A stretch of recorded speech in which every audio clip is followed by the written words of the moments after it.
Hey everyone, dear friends, me Boaz Shalgi broadcasting from my garden here in the Upper Galilee, and I'm sure that you all follow the news and see more or less what is happening in Israel, and you also probably wonder what in the world happened 2 days ago that didn't happen before that.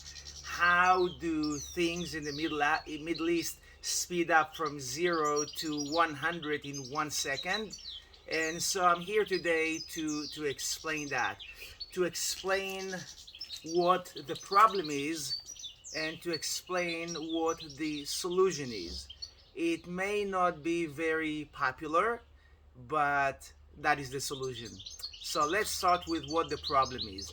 The problem is not the Jewish people being here or the Israelis living in Israel.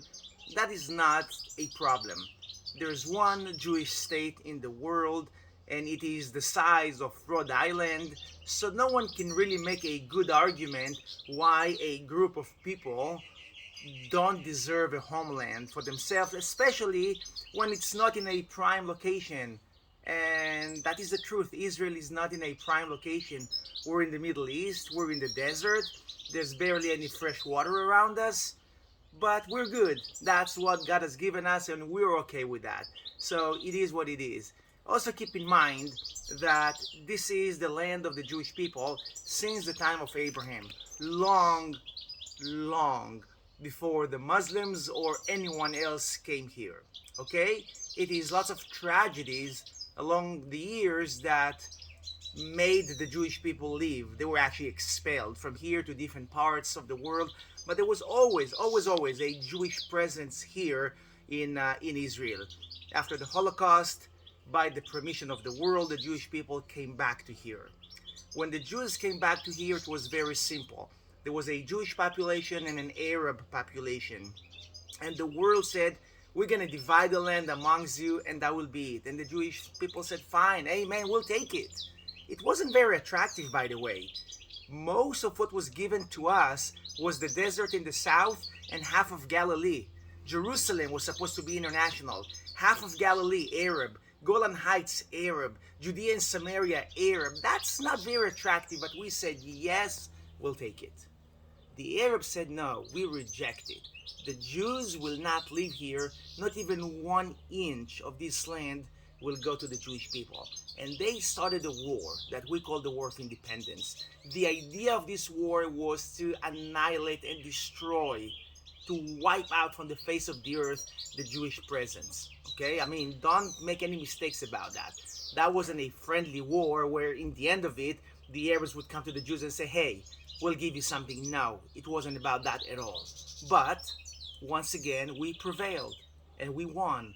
But we were kind. We did not do to them what they intended to do to us. As a matter of fact, we said, let's talk. Let's see how we get to a solution where we can both live here together. That was rejected. And they attacked us again and again and again. All the wars of Israel, we were under attack. And each time the idea was to kill all the Jewish people that are here. This is a way to start understanding the conflict. Now that we have this behind us, let's fast forward to what is happening today. What is happening is actually not something that Israel is even involved in. These are clashes of ideas between the different fractions of the Muslims. There are Muslims who say, hey, we can maybe tolerate the Jewish presence here under certain conditions, and there are Muslims like Hamas, like Hezbollah, that say, no way, under no terms the Jews will be here. This is going to be big caliphate. The entire Middle East is going to be Muslim. No place here for anyone who is not Muslim. But they have a little problem. They do this while Israel exists. And not only Israel exists, Israel is one of the most powerful democracies in the world. So every now and then, when it serves their interest, they start shooting missiles into Israel. What is their goal? There's different goals. Each time there can be a different reason. One time they want the attention of Israel for domestic problems happening in Gaza. Another time it's between themselves, and yet it's being aimed towards us. Another time they want Israel to be grabbed into the war, so they will start showing and broadcasting photos and videos from Gaza of poor Palestinians that are under attack of mighty Israel. And all the foreign reporters and channels will not really tell you what's happening in Israel. They will not really cover or fully cover who started that and why. Israel never starts that. Why would a successful democracy get into ugly business with a bunch of terrorists in the south of Israel? It doesn't serve any interest. It's always them who do that. But after it starts, everyone forgets, and now it's David and Goliath. Which is true, by the way, but we are the David, not the Goliath, because we cannot use the force that we have. We don't want to hurt and kill civilians unlike them. They target their missiles on purpose to towns and villages to kill as many Jewish citizens as possible, to hurt the soft belly of Israel. So that is the problem. What is the solution? And this is something very interesting. The solution, my friends, is to invade Gaza with troops and tanks and armored vehicles and destroy Hamas completely. Yes, it's going to take a while.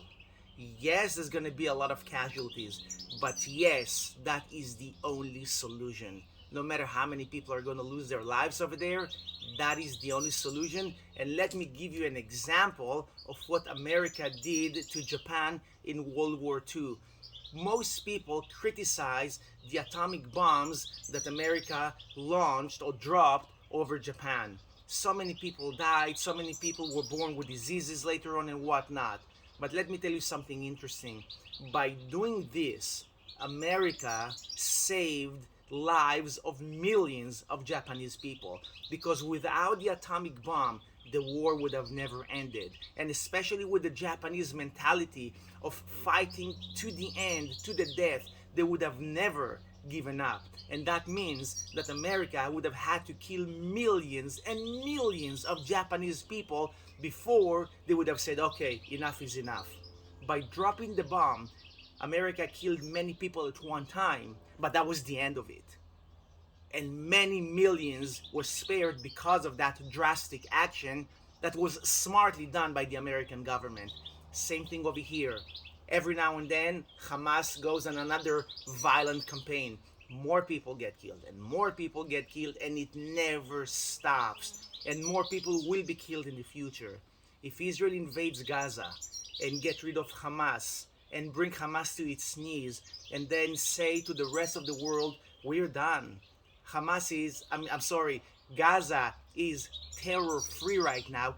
You can bring the UN or whoever you want to bring to here to take charge and order of Gaza.